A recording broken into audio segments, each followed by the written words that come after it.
Dios los bendiga, bienvenidos. ¿Qué pasa si busco a Dios a mi manera? ¿O qué pasa si busco a Dios solo cuando tengo problemas? Buscar a Dios a nuestra manera, a nuestro entendimiento, es muy peligroso. Debemos saber qué dice la Biblia acerca de cómo buscar a Dios. En la Biblia relata un grupo de personas que buscaban a Dios a su manera y hacían su propia voluntad, aunque esta era bien intencionada, pero era la voluntad de ellos, no la de Dios. Y pasa algo muy interesante cuando ellos llegan a la presencia de Dios, y dice así la palabra de Dios en Mateo 7, del versículo 21 al 23. No todo el que me dice Señor, Señor, entrará en el reino de los cielos, sino el que hace la voluntad de mi Padre que está en los cielos. Esto nos enseña que no debemos de hacer las cosas como nosotros imaginamos o pensamos o creemos, sino como Dios dice que las debemos hacer. El versículo 22 dice, muchos dirán en aquel día, Señor, Señor, ¿no profetizamos en tu nombre y en tu nombre echamos fuera demonios y en tu nombre hicimos muchos milagros? Esto nos dice que aunque nuestras acciones sean muy buenas y con una muy buena intención, si hacemos lo que nosotros queremos y no lo que Dios quiere que hagamos, de nada servirá. Y en el versículo 23 Jesucristo dice, entonces declararé, nunca os conocí, apartaos de mí, hacedores de maldad. Incluso el rey David un día tuvo una muy buena intención, pero la manera en que lo hizo no fue la correcta. El rey David quería traer el arca de la alianza o el arca del pacto de la casa de Abinadab, que estaba sobre una colina. Él y su familia tenían el arca del pacto y David la quería llevar hasta Jerusalén, en un lugar donde David le había preparado.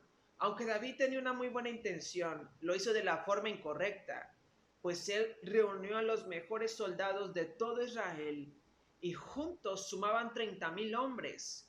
Todos ellos fueron por el arca y la sacaron de la casa de Abinadab y se fueron con rumbo a Jerusalén. Pero al llegar a la era de Nacón, los bueyes que llevaban el arca de la alianza tropezaron y Usa se llamaba un hombre que era parte del ejército de David. Usa iba atrás del arca de la alianza y entonces al ver que los bueyes tropezaron y el arca de la alianza se iba a caer al suelo, Usa estiró la mano para sujetar el arca y que no se cayera. Pero el Señor se enojó muchísimo contra Usa por haberse atrevido a tocar el arca de la alianza y ahí mismo hirió a Usa y este cayó fulminado. Entonces David se puso muy triste de que el Señor hubiera dado muerte a Usa y desde entonces aquel lugar se llama Pérez Usa. Entonces David ordenó que dejaran el arca en casa de Obed Edom, el de Gad, y ahora sí David se regresó a Jerusalén y se puso a consultar a Dios cómo se podría llevar el arca del pacto a Jerusalén. Tiempo después David obtiene la respuesta y ahora sí procede como Dios le había dicho y no como él creía que fuera correcto. La respuesta estaba en cómo se movía el arca durante los tiempos de Moisés. Los únicos que podían llevarla eran los levitas y tenía que ser sobre sus hombros y ellos caminando como unas especies de palos que entraban en unos anillos del arca de la alianza. Los levitas tenían que santificarse antes de realizar esta acción. Entonces, en Primera de Crónicas, capítulo 15, del versículo 11 al 15, se relata la manera en que Dios le revela a David que transportara el arca de la alianza. Dice la palabra, luego David mandó a llamar a los sacerdotes Sadoc, Abiatar y a los siguientes jefes levitas, Uriel, Asaías, Joel, Semaías, Eliel y Aminadab, y les dijo, ustedes son los jefes de las familias levitas, deben purificarse ustedes mismos y a todos los demás levitas, a fin de que puedan traer el arca del Señor, Dios de Israel, al lugar que le he preparado. Como no fueron ustedes los levitas los que llevaban el arca la primera vez, el enojo del Señor nuestro Dios se encendió contra nosotros. No habíamos consultado a Dios acerca de cómo trasladarla de la manera apropiada. Así que los sacerdotes y los levitas se purificaron para poder trasladar el arca del Señor, Dios de Israel, a Jerusalén. Entonces los levitas llevaron el arca de Dios sobre sus hombros y con esas varas para transportarlas, como el Señor le había indicado a Moisés. Así dice la palabra de Dios.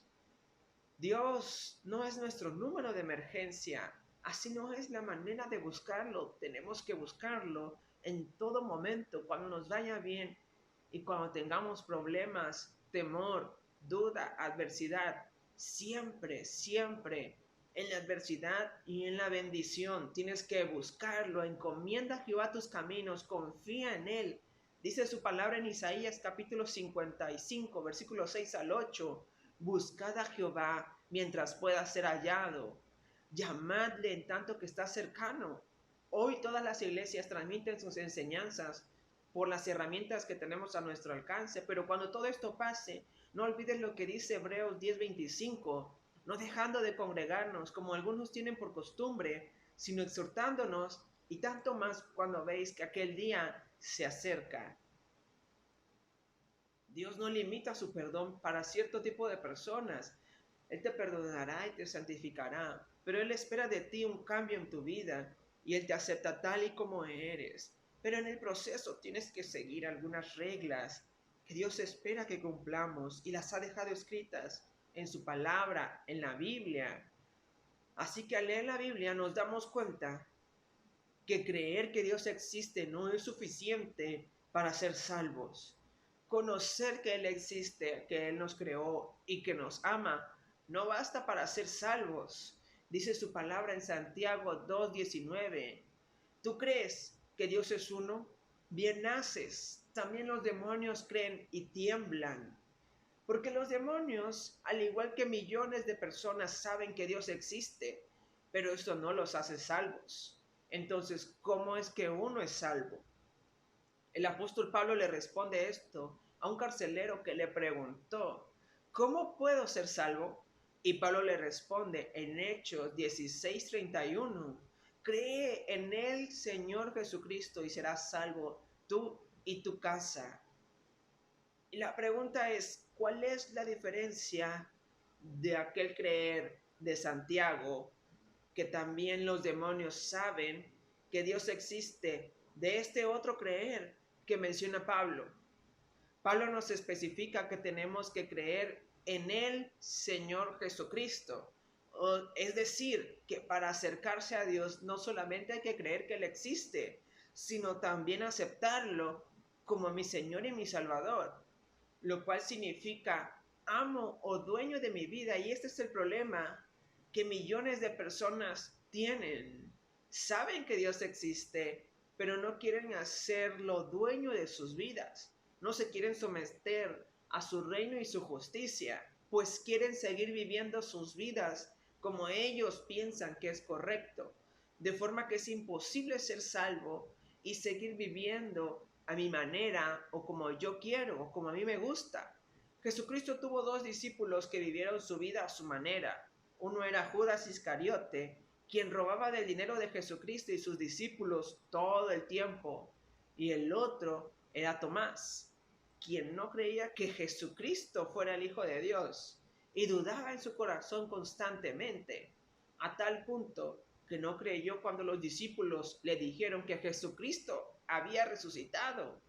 La diferencia entre ellos dos es que Judas se suicidó sin arrepentirse y hacer a Jesús el dueño total de su vida, mientras que Tomás, aunque no fue perfecto, al ver a Jesús resucitado, sucedió lo siguiente en Juan capítulo 20, versículo 27 al 29. Jesucristo le dice a Tomás, mete tu dedo aquí y ve mis manos, y alarga acá tu mano y métela en mi costado, y no seas incrédulo, sino fiel. Entonces Tomás respondió y dijo, Señor mío y Dios mío. Dice Jesús, porque me has visto, Tomás, creíste. Bienaventurados los que no vieron y creyeron. Tomás le hizo dueño y señor total de su vida a Jesucristo al verlo resucitado. Para acercarnos a Dios y ser salvos no es a nuestra manera, por muy bien intencionada que sea. Nuestras acciones, como el rey David que quería traer el arca de la alianza a Jerusalén, provocando la muerte de Usa, como aquel grupo de personas que sanaban y echaban fuera demonios en nombre de Jesucristo, pero lo hacían bajo su propia manera o conforme a la voluntad de ellos, no conforme a la voluntad de Dios, de los cuales Jesucristo dijo: nunca os conocí, apartaos de mí, hacedores de maldad. Siempre es a la manera de Dios. Busca a Dios a la manera de Él y no a la tuya. Entonces, ¿qué pasa si busco a Dios a mi manera? Pues va a pasar lo mismo que le pasaba a este grupo de personas bien intencionadas. Un día Jesucristo te responderá: nunca os conocí, apartaos de mí, hacedores de maldad. ¿Qué pasa si solamente buscas a Dios cuando tienes problemas, cuando hay temor en ti, cuando hay una adversidad, una prueba? Vas y buscas a Dios, lo mismo va a pasar. Cuando se te soluciona el problema, te regresas a donde normalmente estás acostumbrado. Un día Jesucristo nos dirá de la misma manera, cuando estemos delante de su presencia: debemos de acercarnos a Dios a la manera de Dios, no a nuestra manera, por muy bien intencionada que sean nuestras acciones. Dios te bendiga. Nos vemos el siguiente domingo.